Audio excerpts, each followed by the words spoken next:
Bullseye. Brunson. Got 'em all. On Sunday Night Basketball. Just trying to jump as much as possible right now because you don't generate heat while you're in the air. Nuggets. On NBC and Peacock. Yeah.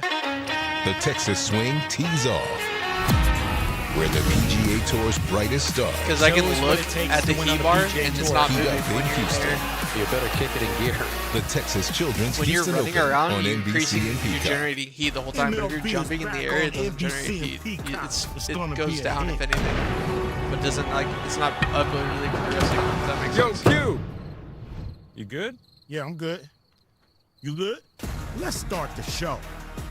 It's been said that when someone you love has I just try to Parkinson's, jump as much as you possible have because the longer you Parkinson's. spend in the air, The truth least, is, Parkinson's the less heat disease you're doesn't generating just overall. affect the diagnosed. It affects everyone who supports and helps care for them.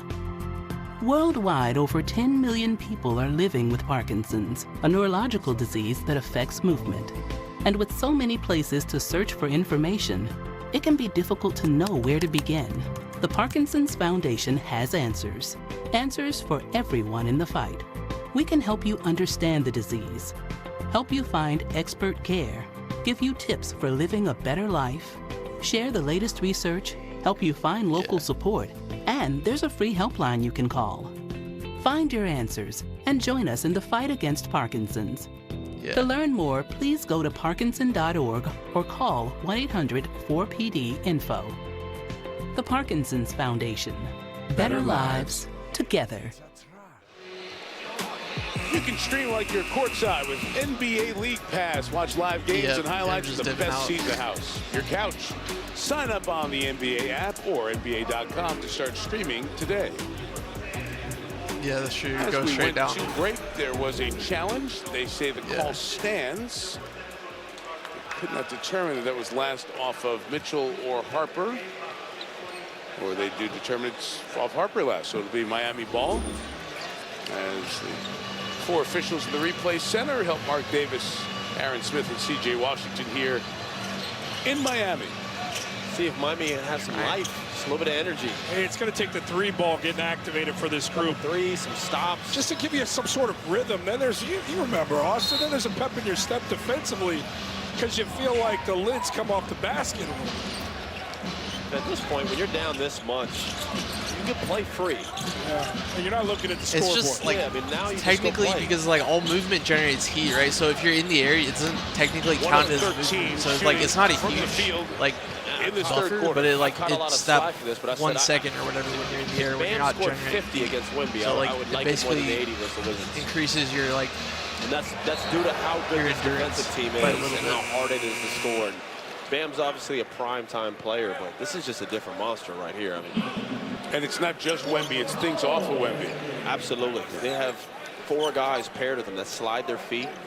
Davis kind of broken right now, though. And that's the part, I think, a lot of this, rightfully so, goes to Wemby, but you've got a perimeter around him that has outperformed the Heat by a long shot because of how talented and how well they play out of the start. Wembanyama out, Luke Cornett in. So screen and roll with Harper against the basket. He just has such great patience in the paint. How many times have we seen him drive tonight, not panic, just stop in the paint, take his time, and kind of just get to where he wants to? Meanwhile, Austin, how many times have we seen the path of resistance be so light from Miami's You're not really supposed to go in when you're doing that on in this stage. 4-game losing skid, clearly in a rut. You're not really the engager. Castle, his third. See this just coming off the handoff, taking his time, knows he has Cornett in the roll, fake. And that's all Bam. You know, I mean, this is a rookie. I seen the clips. I sent you a bunch of those clips where people are like kind of like harassing and like distracting them, and then someone goes in and like fucks them up and they're the last person alive type of shit. So it's like you're kind of just more like a nuisance. To me, look, I'll never question Coach Bo. He's a legend, one of the best in the business. But when Wemby's on the floor, you tend to hug Wemby. But when he's off, you can tend to kind of get up and commit more off of that hedge. And I would say, Jordan, that's probably true 99% of times. Cornett can go up there and grab a couple too. I mean, it's like, man, they just replace length with length.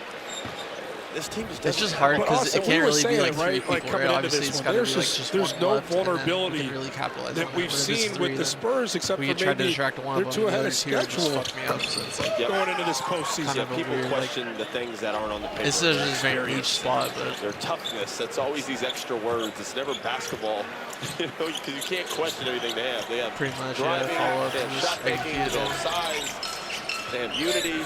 I mean, this team is so fun to watch. They're one of the few teams I'd rather watch them play defense than offense.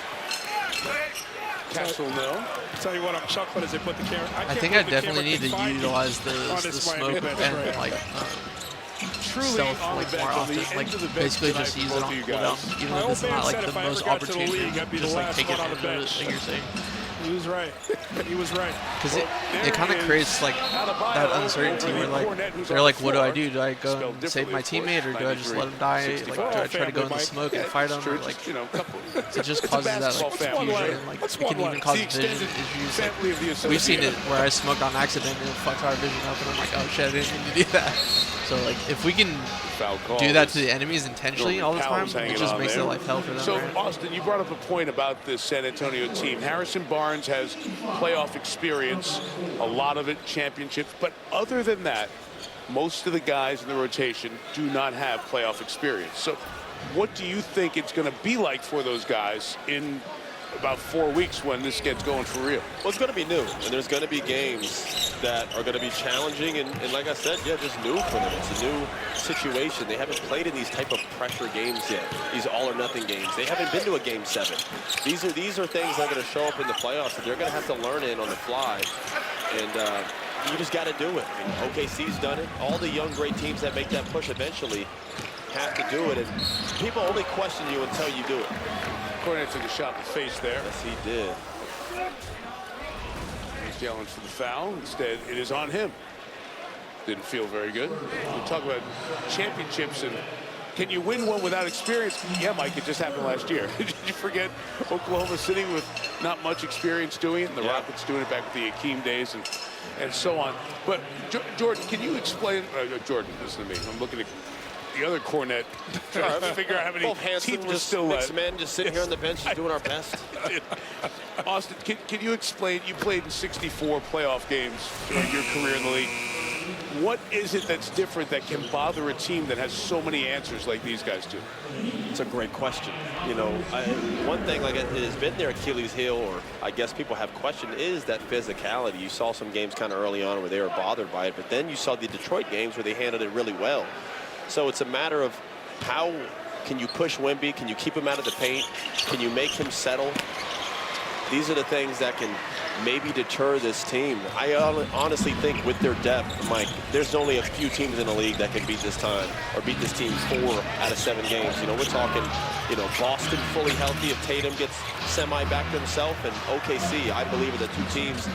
And depending on what the Lakers keep doing, but I don't know if the Lakers have the depth and can defend at this level consistently like they do.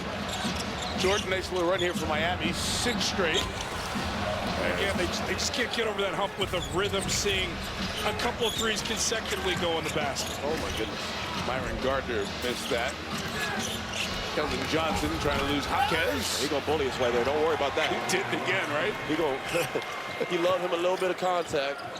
Johnson is a bull. I mean, that's going against a high-level defender, Jaime Jaquez, who's a physical guy who approaches the side of the ball that way. You can see Heroes worn out. Heroes tried to score like the last 5-6 possessions, and he just keeps getting faced by more and more guards that can defend. That's the other thing, Mike. You know how all the great teams are usually the best player of the other team is kind of someone who's a liability on defense. You have to hide them. Most teams have to hide certain guys, and I'm not going to say names, but you can go down every elite team, and they usually have 1 to 2 of their best offensive scorers you have to hide on the other end. This team doesn't hide anybody. They have no one they have to hide. They all can compete. They can slide, switch. So it makes them so tough, and they consistently do this every single play. It's hard to get above 100 points in this team. Meanwhile, this is a Miami team that's just looking for a let-up in the schedule. Trending this way, Jaquez gets one from the baseline. I mean, this would become 5 games lost in a row, and then you're going to go up to Cleveland for a Wednesday, Friday tilt. Like, the schedule's not letting up for a group that's trying to find its rhythm and now fully healthy, no excuse. Back-to-back in Cleveland. Harper knocks down the 3. We're here in Miami. Been coming here for many years. We're getting close to one of my favorite times in Miami.